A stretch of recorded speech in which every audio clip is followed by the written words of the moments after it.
Hey everyone, Richard Metalfan here, still continuing the Cradle of Filth discography, and we're going to be moving on to their second release.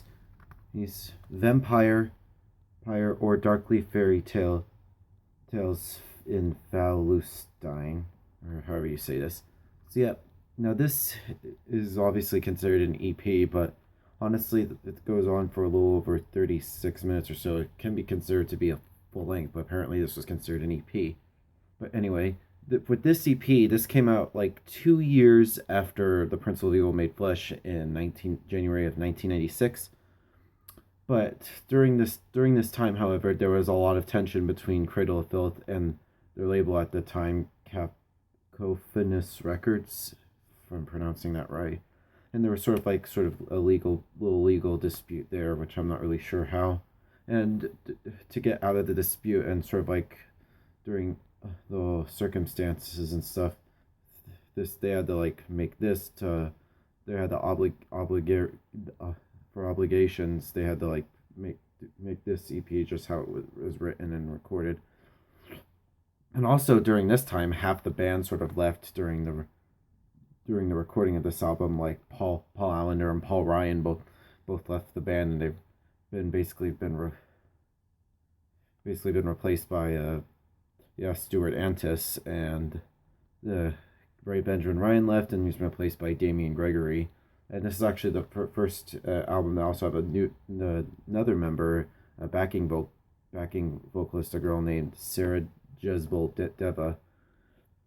But despite how this album was made, and just with all the contracts and stuff, this CP it's pretty good. I actually like this. But yeah, let's get into this track by track.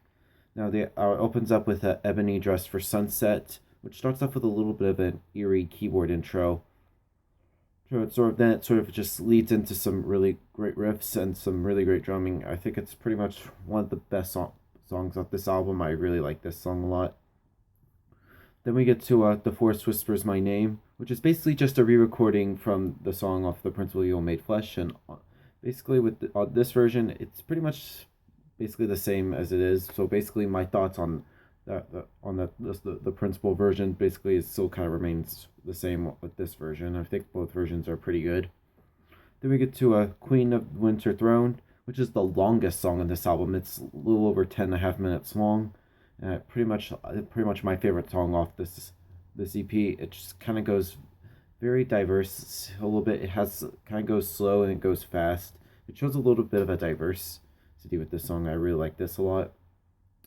Then we get to Nocturnal Supremacy, which this song didn't really do much for me. I just think it's just kind of pale in comparison to the rest of the CP. It's kind of just eh. Then we get to She Mourns a Lengthening Shadow, which is an instrumental. I really like this instrumental a lot. It's pretty good. I really love this.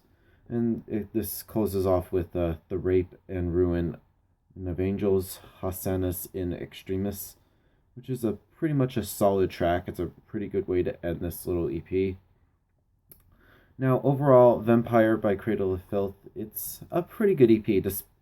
I actually enjoyed this a lot. I mean, despite how this album was recorded and the circumstances behind it, it pretty much turned out to be a pretty good EP.